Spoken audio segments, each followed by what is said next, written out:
Graça e paz, queridos irmãos, mais uma vez, voltamos à palavra de Deus agora, nos assentamos e nos voltamos para olhar para a palavra do Senhor e meditar sobre ela. Vamos clamar que o Senhor nos conduza aqui, nos dando entendimento da sua palavra, aplicando sua palavra ao nosso coração.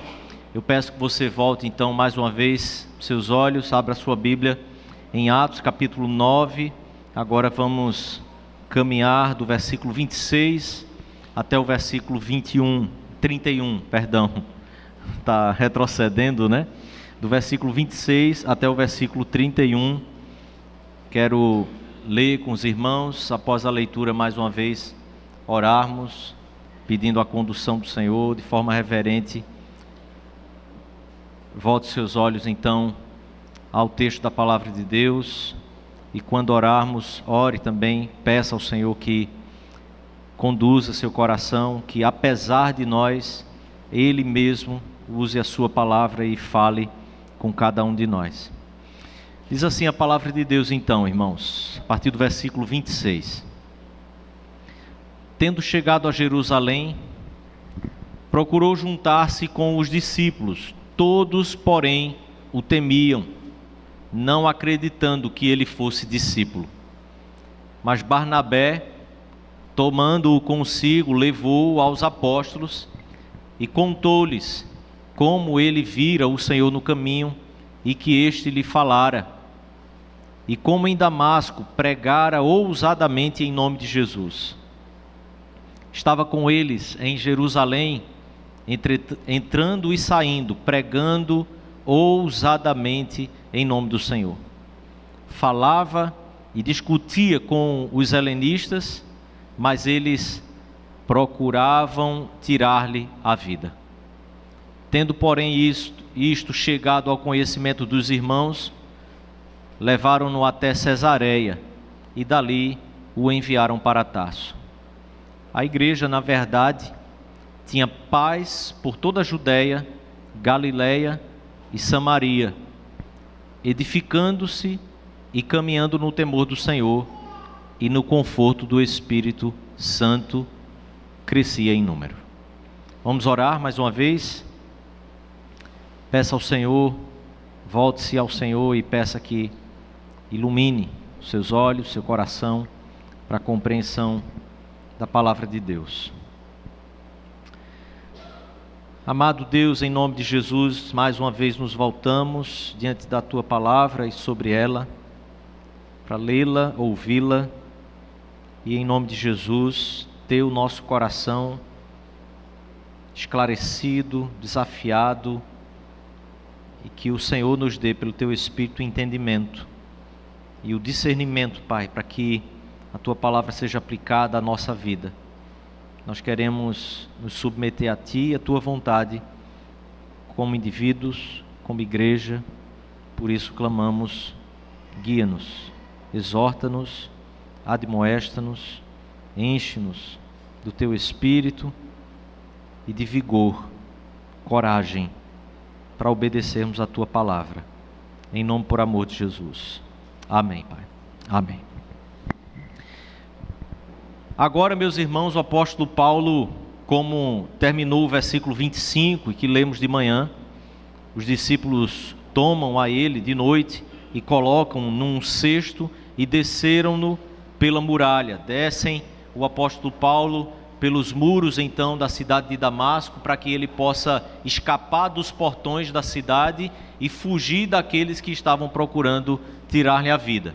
Agora o apóstolo Paulo então pega o mesmo caminho pelo qual ele havia vindo a Damasco, encontrado-se com o Senhor aparecer a ele, aquela gloriosa aparição que o cega, e então agora ele está voltando por esse caminho, e o caminho que vai dar exatamente a Jerusalém.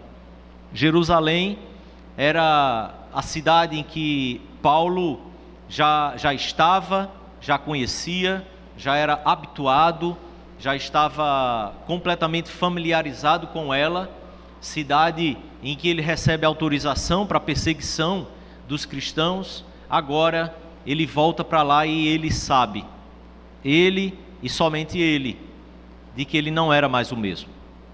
O Senhor e Paulo sabia do que havia acontecido em seu coração, sabia do que havia sido transformado ali em sua vida. Observe que, tendo então ele chegado em Jerusalém, versículo 26, imediatamente aqueles que ele conhecia antes de Cristo e que já não conhecia mais da mesma forma, porque o Senhor Jesus havia transformado a sua visão, o seu olhar, a sua perspectiva, a sua cosmovisão, a realidade toda que o cercava. O Senhor havia o transformado e agora ele procura exatamente aqueles que eram os discípulos do Senhor Jesus. Paulo procurava esses discípulos quando estava indo para Damasco.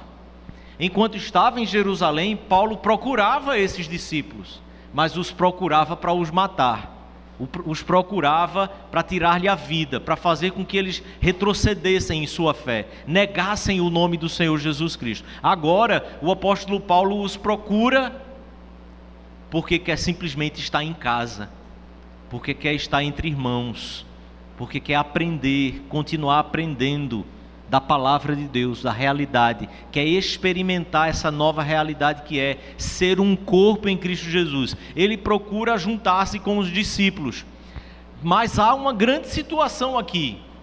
A realidade se impõe sobre nós. As pessoas não sabem o que aconteceu com Paulo. A igreja que está em Jerusalém não tem ainda o conhecimento pleno do que pode ter acontecido com ele.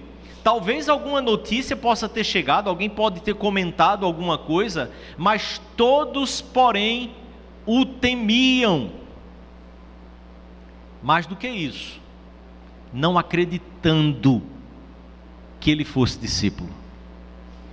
Paulo chega em meio agora à igreja do Senhor que está em Jerusalém, e a grande comunidade em Jerusalém, você sabe quantas pessoas já haviam se convertido e aderido à fé. A igreja não crê que este homem pudesse ser um discípulo. Então observe, o nome que aparece não nos é surpresa, não aparece agora na história. Barnabé, aquele que já havia compreendido o ensino do Evangelho nas leis, profetas, e agora a consumação de tudo isso que está acontecendo com a descida do Espírito Santo sobre a igreja, com a inauguração da nova aliança no Senhor Jesus Cristo, e então tinha devolvido os seus bens por temor, porque ele era da tribo de Levi. E então eles, como dessa tribo que tinha o sacerdócio para poder exercer, não podiam ter posses na terra. Barnabé então devolve os seus bens, entrega os seus bens, e aquilo é distribuído em meio à comunidade. Um homem cheio de temor, um homem cheio de fé, um homem que tinha uma percepção clara do poder, do mover do Espírito, das coisas que Deus estava fazendo naquele período. Um homem que conhecia a antiga aliança e as ações de Deus na história, como Deus havia agido e se revelado ao seu povo. Esse homem agora olha e enxerga aquele que havia mandado matar, que havia participado da morte de centenas de cristãos. É ele quem toma a Paulo consigo. E então, compreendendo a situação da igreja, compreendendo que a igreja tem seus motivos para simplesmente temer e não acreditar, ou talvez para temer, não desacreditar, leva ele aos apóstolos. Então segue com Paulo aos apóstolos, e é Barnabé quem conta aos apóstolos como ele vira o Senhor no caminho. Imagine, irmãos, Barnabé está intercedendo por Paulo diante dos apóstolos. Barnabé compra para si a responsabilidade de convencer e de mostrar às autoridades eclesiásticas que aquele homem encontrou com o Senhor Jesus no caminho, e o Senhor Jesus, havia falado com o próprio Saulo ou Paulo, e como em Damasco o apóstolo Paulo estava dando provas de que ele realmente havia sido transformado, porque ele estava falando ousadamente, pregando ousadamente em nome do próprio Senhor Jesus Cristo. E então Lucas diz que ele estava com eles em Jerusalém. Eles agora são os apóstolos. Paulo então fica ali com os apóstolos em Jerusalém, e entrando e saindo, pregando ousadamente em nome do Senhor Jesus Cristo. Agora Paulo transformado em sua vida, Paulo agora encontrando o seu lugar, a sua posição entre as autoridades da igreja, ele começa a ser aquele também que não fica ali intimidado, que não fica ali calado, que não fica ali pensando, poxa, eu estou no meio dos apóstolos, né? Deixa eu então ver como que é. Ele é conduzido simplesmente por toda a verdade que havia tomado a sua vida, a sua mente, o seu coração, o seu espírito, e entrando e saindo pela cidade, ousadamente ele prega em nome do Senhor Jesus Cristo. Ousadamente ele está entre as autoridades eclesiásticas, pregando em nome do Senhor Jesus Cristo, falava e discutia com os helenistas, e mais uma vez ele se metia em meio às rodas, em meio às conversas, e ele ia conversar exatamente com aqueles que seriam os intelectuais daquela época, os helenistas gregos que estavam por ali, todos eles com muita filosofia na sua cabeça. Paulo está ali no meio deles, discutindo com eles, falando com eles, mas eles então, mais uma vez, nós vemos a história se repetir, procuravam tirar-lhe a vida. Entre os judeus em Damasco, Paulo começa a pregar a palavra de Deus, e eles procuram tirar-lhe a vida. E mais uma vez nós voltamos ao fato: a religião é usada para legitimar a maneira como nós encaramos e enxergamos toda a realidade que nos cerca. E a falsa religião cria uma falsa realidade. Nós estamos muitas vezes imersos em uma realidade completa, mas completamente falsa. E muitas vezes a falta de equilíbrio, de estruturação no nosso próprio ser, é exatamente porque todas as formas que nós procuramos legitimar a nossa vida de algum jeito foram falsas, ou baseadas em convicções, em percepções, em afirmações religiosas falsas. E é exatamente o que está acontecendo de novo. Paulo debate. A palavra grega é Paulo debatia, então Paulo confrontava o pensamento deles com o pensamento do Evangelho. Paulo estava ali refutando os seus pensamentos, e então, mais uma vez, o que acontece é que eles procuram tirar-lhe a vida. Tendo, porém, isso chegado ao conhecimento dos irmãos, observe, veja como Lucas, no primeiro momento, lembra, através de Ananias, o quanto Paulo fazia e perseguia a igreja, e fazia mal à igreja, e depois o próprio Ananias chama Paulo de irmão. Agora, aqueles que também estão desconfiados de Paulo, temendo a Paulo, Lucas, nesse segundo momento agora, diz que o apóstolo Paulo é conduzido pelos próprios irmãos, levando ele até Cesareia, e de Cesareia enviam Paulo para Tarso. Essas cidades são cidades em que o apóstolo tinha conhecimento também. Lembre-se, ele é apelidado Saulo de Tarso, porque historicamente o apóstolo tem a sua primeira infância na cidade de Tarso. Então ele conhece e nós vimos isso aqui anteriormente, como ele conhece também a cultura helenista, a cultura grega, porque é criado parte de sua vida nessa cidade.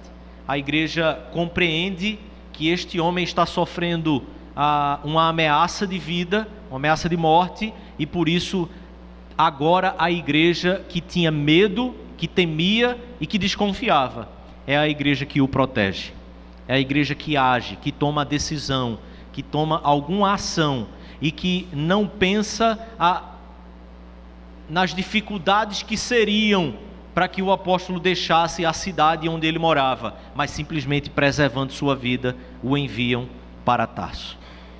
O interessante é perceber que Lucas faz uma abertura aqui para que a gente compreenda o contexto amplo, como quem mostra para a gente que o que ele está relatando sobre Paulo e a igreja é apenas um recorte. Ele deu uma pincelada apenas, ou uma pinçada, melhor dizendo, apenas na grande história que está acontecendo nesse momento. Qual é essa grande história? A grande história aqui não é a vida do apóstolo Paulo, a grande história aqui não é a igreja recebendo ele, desconfiada dele, os apóstolos recebendo, Barnabé apresentando ele às autoridades eclesiásticas. Lucas está mostrando para nós que tudo isso estava acontecendo enquanto, na verdade, a igreja tinha paz em toda a Judeia, Galileia e Samaria. Observe, não entrou Jerusalém aqui. Enquanto isso está acontecendo aqui em Jerusalém, em toda a Judeia, Galileia e Samaria, nós já tratamos sobre esse movimento que o próprio Espírito de Deus fez em derramar-se sobre o seu povo, exatamente nessas regiões. Enquanto isso está acontecendo, o que está acontecendo na história maior? Observe, a igreja está edificando-se. A voz aqui é ativa.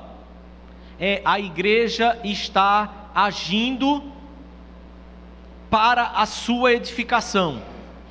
A palavra e a ideia desta palavra é: a igreja está, enquanto ela se constrói, ela ajusta aquilo que já está posto, ela restaura aquilo que já está posto. É um edifício que cresce, um edifício que se desenvolve, mas é um edifício que cresce por tempo indeterminado. Não há um período para parar a construção. Então, à medida que ela sobe e se eleva para lugares mais altos, ela continua mantendo a ideia de restauração daquilo que já está posto, para que não se desgaste, para que a estrutura não se corrompa. Então, a palavra aqui, edificando-se, é uma palavra que tanto implica ou se refere a um crescimento, como a uma manutenção, ou melhor, restauração. Essa igreja que está então agora na Galileia, em paz, na Judeia e Samaria, é uma igreja que compreendeu ativamente que precisa continuar avançando, mas uma igreja que compreendeu que enquanto ela avança, ela não pode deixar as suas estruturas básicas esquecidas ou renegadas, porque senão a estrutura se corrompe e cai. Não importa se as partes mais altas de um edifício estão intactas, se os seus fundamentos estão se corrompendo. Quando ruir, tudo virá abaixo, mesmo aquelas partes que estavam novas, boas, intactas. Porque é preciso sempre manter a reestruturação, a restauração da estrutura elementar, para que a igreja possa continuar crescendo.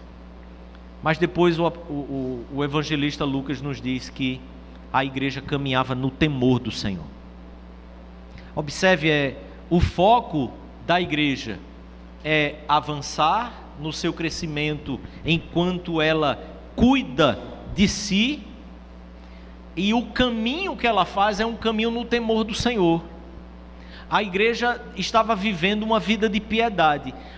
Caminhar no Senhor, caminhar no temor do Senhor, no livro de Atos ou no Novo Testamento, traduz uma ideia de um povo que agora, em todos os aspectos da sua vida, se ele vai dormir, quando ele acorda, ele sai para trabalhar, no momento em que ele fecha a porta de casa, em que ele olha para a rua, no momento em que ele entra no carro, no momento em que ele se propõe a entrar em um trânsito, no momento em que ele vai fazer absolutamente qualquer coisa, ele está fazendo aquilo debaixo de uma convicção de que absolutamente cada respirar dele precisa ser em reverência, em temor, em obediência a Deus, em comunhão com o Senhor, para fazer a vontade do Senhor enquanto vivemos aqui na terra.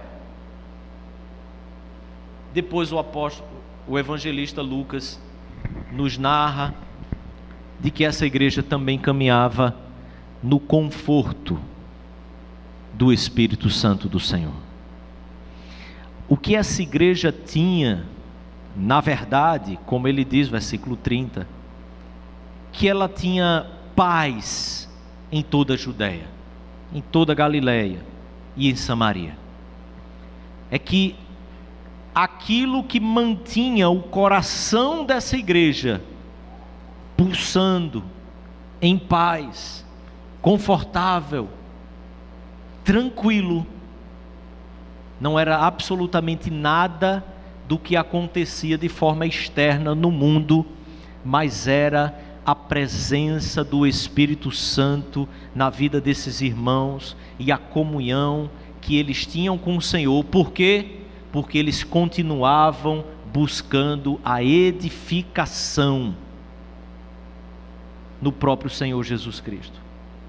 Essa igreja que o próprio Lucas diz que perseverava na doutrina, na comunhão, a igreja que se edifica, e então o próprio conforto do Espírito Santo de Deus é que faz essa igreja continuar viva, continuar pulsando, continuar olhando para a realidade do reino de Deus e não para a realidade deste mundo caído. Vírgula. Lucas diz então, crescia em número. Veja, querido, ela tinha paz, na verdade, edificando-se, caminhando no temor, no conforto do Espírito Santo, crescia em número. Esse aspecto não tem absolutamente a participação da igreja. A ideia do texto nos informa que esse crescimento para a igreja era involuntário. Você entende isso? O foco que Lucas está dando é: a igreja enfatizava, caminhava, buscava viver com o Senhor, pelo Senhor, por amor ao Senhor, porque sabia que o Espírito, a presença de Deus, era a presença que de fato poderia trazer ao seu coração a paz, o conforto, a estabilidade que cada um de nós precisamos, mesmo em meio a um mundo em que haja perseguição, em que haja morte, em que o mal esteja muitas vezes nos perseguindo. A igreja simplesmente crescia em número. Eu quero pensar com você, querido, que há uma estrutura aqui montada no texto de Lucas, para nos dar um olhar mais enfático quanto à própria vida da igreja. Que há aspectos a serem recortados e percebidos nisso que é a própria vida do apóstolo Paulo aqui, esse início do apóstolo Paulo, Mas o grande centro aqui é exatamente a vida da igreja. E então é o apóstolo Paulo chegando na igreja, é a reação da igreja. E essa mesma igreja que o Senhor está edificando, ela tem um padrão de vida, ela continua a seguir a vida que o Senhor estabeleceu para ela pelo próprio Espírito Santo do Senhor. Então observe, nós precisamos observar aqui um padrão de como a igreja recebe as pessoas pela confissão que elas fazem, mas também pelas obras que estão presentes em sua vida. Como igreja, nós não podemos ser incrédulos quanto ao poder da transformação que o Senhor Jesus pode fazer na vida de alguém. Nós podemos até temer muitas vezes pelo mal que foi praticado, mas não podemos ser incrédulos no quanto o Senhor realmente pode transformar uma pessoa. Mas por outro lado, quando Barnabé chama o apóstolo Paulo e o leva aos apóstolos, é exatamente a profissão de fé e as obras de Paulo que estão sendo apresentadas à liderança da igreja.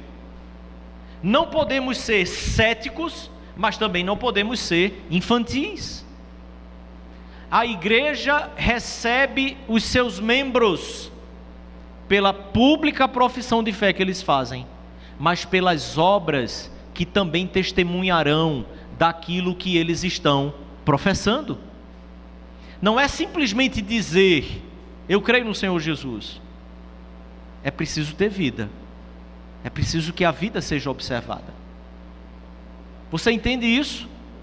Não seja cético quanto à transformação que o Senhor Jesus faz na vida de alguém, mas não entre em uma esparrela infantil de simplesmente ouvir o relato de alguma coisa e acreditar simplesmente que é assim, quando a fé sem obras é simplesmente morta.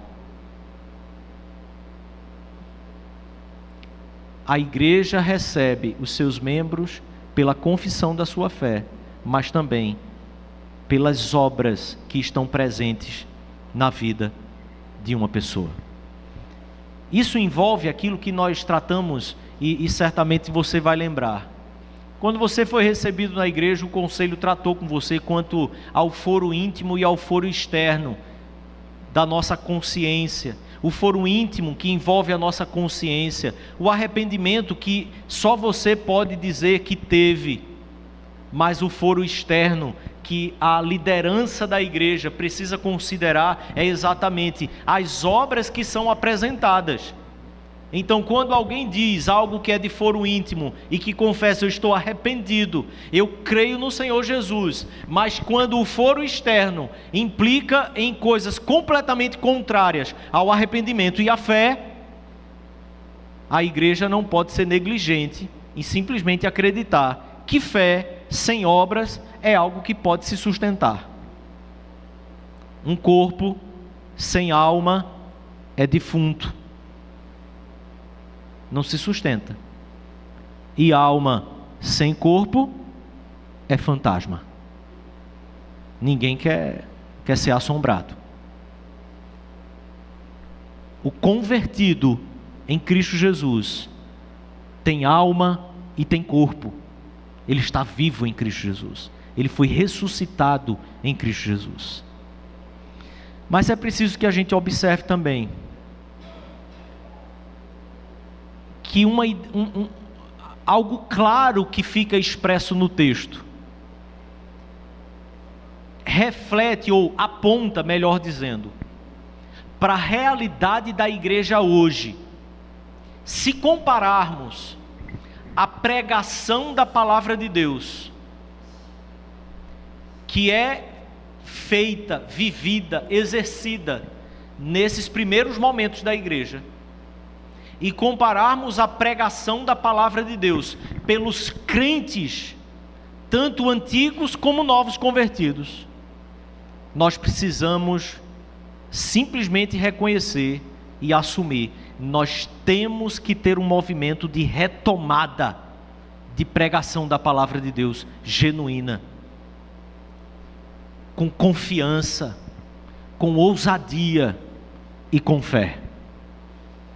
A igreja do Senhor Jesus carece de um avivamento do Espírito Santo de Deus em nossas vidas, para que a nossa vida saia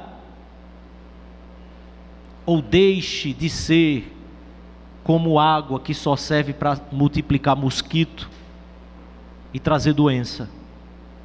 Nós precisamos novamente voltar a ser um povo que tem a pregação da palavra ativa ou ativada na nossa vida novamente, nos meios onde nós estamos inseridos, a ousadia ser retomada, nem que seja para que você, ainda que naquela crise de fé, você possa provar e ver o quanto o Senhor é bom. Deus, eu vou me meter nesse negócio, eu vou começar a abrir a minha boca, talvez eu fale coisas de que eu ainda nem conheça direito, mas eu vou fazer e eu vou experimentar tanto os problemas que surgirão por causa disso, como a provisão e o cuidado do Senhor na minha vida. Eu preciso experimentar isso. Irmãos, um crente precisa viver essa experiência, para saber que ele não é um fantasma, e para saber que ele não é um defunto. Ele precisa viver dessas experiências, de anunciar o Evangelho às pessoas, e perceber o Senhor agindo no coração de pessoas, para que a sua própria fé seja ativada, acesa novamente, e aquilo pulse novamente no seu coração, para que nós deixemos a apatia, para que nós deixemos esse estado de água parada. Eu e você precisamos clamar: Senhor, move novamente a minha vida, para que a pregação do Teu Evangelho nos meus lábios seja fiel e seja ousada. Fidelidade às Escrituras e ousadia no Senhor, crendo que é o Espírito de Deus que tira as escamas dos olhos das pessoas, que não é o nosso poder argumentativo, embora tenhamos que tentar argumentar, mas ainda assim quem ilumina, quem abre os olhos é o Espírito Santo do Senhor. E então, por fim, querido, como vimos no versículo 31, perceber que a igreja só pode crescer o crescimento de Deus. Observe, eu chamo de crescer o crescimento de Deus. Primeiro, quando o crescimento não é o foco dela. Só podemos crescer o crescimento de Deus quando o crescimento da igreja não é o nosso foco. Quando eu e você começamos um trabalho, começamos uma pregação, começamos um ministério, e o nosso foco começa a ser: nós temos que encher esse negócio, isso aqui precisa estar cheio, isso aqui tem que bombar. Nós viramos pragmáticos, nós começamos a agir simplesmente pelos números, e o zelo e a fidelidade começa a ser negociada. A igreja só pode crescer o crescimento de Deus quando o crescimento não é o foco, quando o crescimento é simplesmente algo que acontece de forma involuntária. Nós não trabalhamos para que a igreja alcance números estratosféricos. Nós não vivemos para que a igreja seja a fama que o mundo mais pode conhecer. Nós vivemos e trabalhamos para que a igreja cresça o crescimento de Deus. Ensino, o zelo pela palavra de Deus, pela sã doutrina, a comunhão dos santos, a preservar e prezar pelos meios de graça que o Senhor já deu à sua igreja, para fortalecer a sua igreja. Mas a igreja cresce o crescimento de Deus quando os crentes estão vivendo no temor do Senhor. Isso é vida santa. Vida santa não é vida 100% reta. Vida santa não é isenção de pecado, porque isso não existe aqui na terra. Vida santa é uma vida marcada por uma luta constante e perseverante, exatamente para não pecar. mas ela só começa a ser travada realmente no nosso coração após o nosso pecado. Preste bem atenção. A vida santa tem uma luta ferrenha que precisamos travar todos os dias. E essa luta não se dá no seu maior nível quando não pecamos. Quando estamos agindo certo. Quando estamos indo reto. Não é aí que se dá a maior luta. A maior luta se dá depois que você tropeça. A luta pela vida santa é a luta que vive lutando para que a nossa vida permaneça firmada na graça e não no nosso mérito. Quando a retidão que há em você passa a ser algo que na tua mente tu concebe como teu mérito, você é bom, você já caiu. Mas a luta pela vida santa é a luta que se estabelece após o momento em que você tropeçou e caiu. Você simplesmente manter a sua fé no lugar correto. A minha vida pertence ao Senhor Jesus. É Ele quem me fortalece. É Ele quem é a minha fortaleza. É Ele quem me apresenta diante de Deus. É Ele quem intercede por mim. O seu sangue me lava do meu pecado. E por isso eu posso diante dele me arrepender. Por isso eu posso diante dele me erguer novamente. E continuar a travar a luta que eu tenho que travar todos os dias. É por isso que eu e você não podemos mais, não precisamos mais temer a morte. Não vivemos mais assombrados pela morte. Porque a nossa luta é permanecer com a nossa fé colocada no trono da graça do Senhor Jesus Cristo. Viver no temor do Senhor não é viver assombrado para que você se mantenha andando em uma linha que é fina e que a qualquer momento você pode tropeçar. Viver no temor do Senhor é ter um zelo e um amor por Deus, que mesmo quando você tropeça, o seu coração se enche ainda mais da convicção e da alegria. Eu posso me prostrar diante do meu Deus, porque Ele não mais me rejeita, porque Ele me aceitou em Cristo Jesus.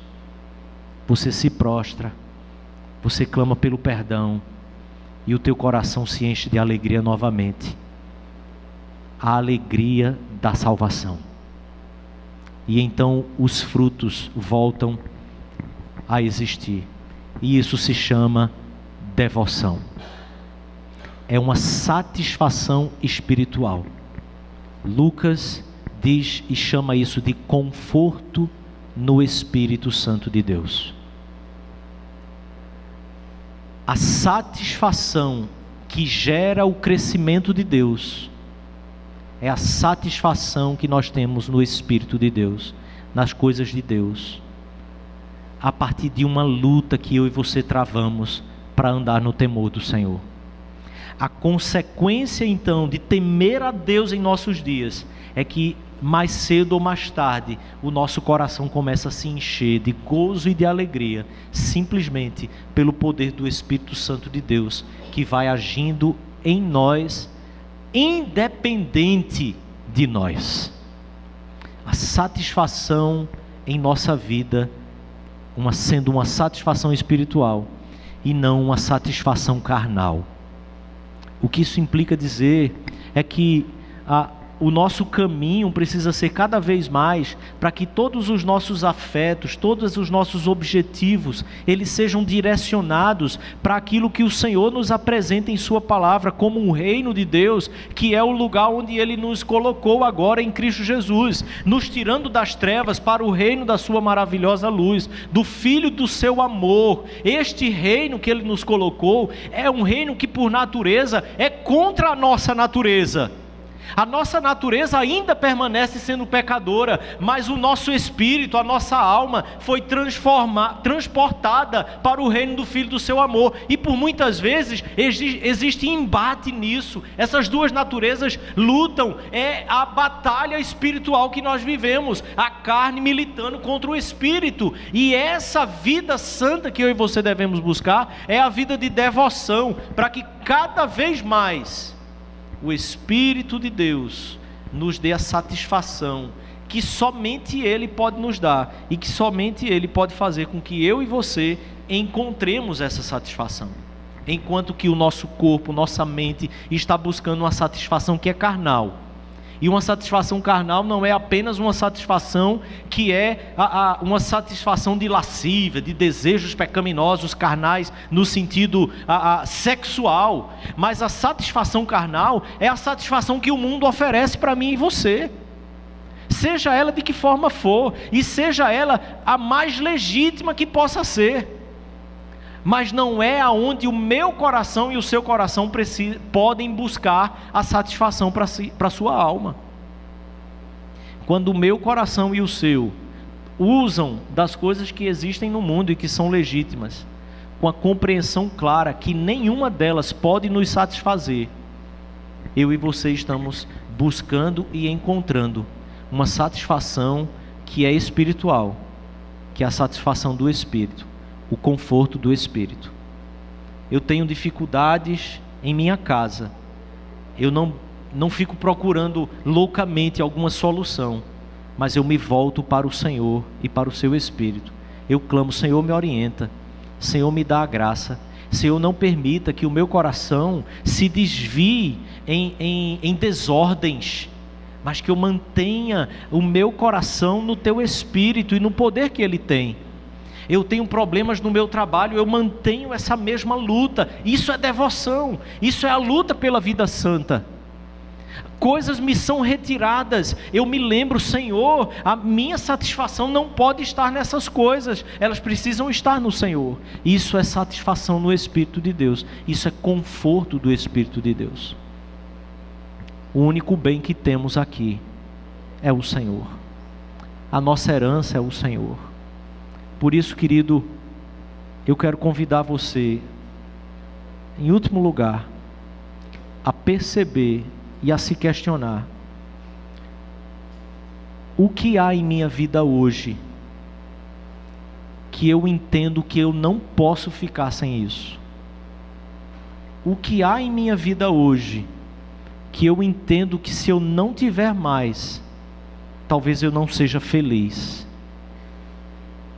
E eu quero convidar você, querido, a, enxergando isso, clamar ao Senhor: Senhor, retire esse ídolo do meu coração, para que a minha satisfação e o conforto do meu coração seja somente do teu Espírito, e não nas coisas desse mundo.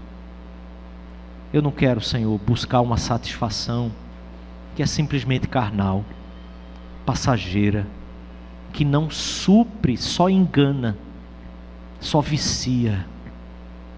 Eu quero buscar o conforto do teu Espírito, para que eu cresça o crescimento que é do Senhor, para que a igreja cresça o crescimento que é do Senhor. Amém? Feche seus olhos mais uma vez. Curve o seu coração diante do Senhor.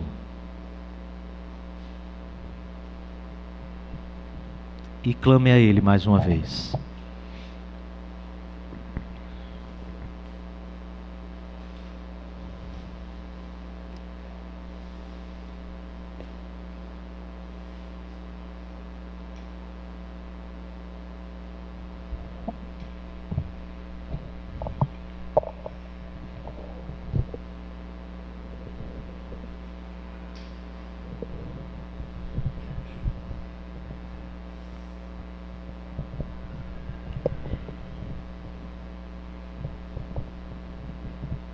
Amado Deus,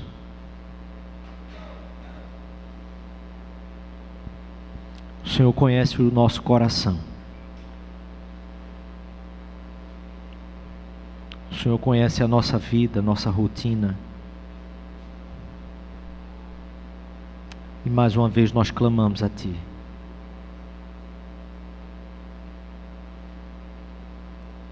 Nos cerca, nos enlaça com as Tuas cordas e com os Teus laços de amor. Porque sabemos que é o amor do Senhor que nos constrange, que nos põe de fato no lugar onde nós não podemos sair.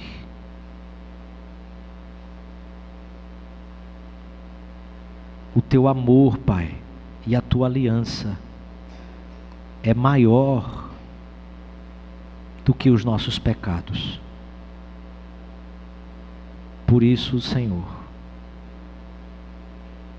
purifica o nosso coração. Faz os nossos olhos, Pai, se voltarem novamente para aquilo que o Senhor realmente criou, planejou e concedeu a cada um de nós através da vida do teu Filho Jesus. Dá-nos o teu crescimento, Senhor. O crescimento que vem do Senhor. Com o ensino verdadeiro. Com a busca pela verdade. Com uma vida santa. Com as prioridades do Senhor sendo as nossas prioridades diárias. Com devoção. Com satisfação no teu Espírito. Nós clamamos. Clamamos porque não podemos fazer isso por nós mesmos. Precisamos do Senhor Espírito de Deus agindo em nós. Por isso clamamos assim em nome de Jesus.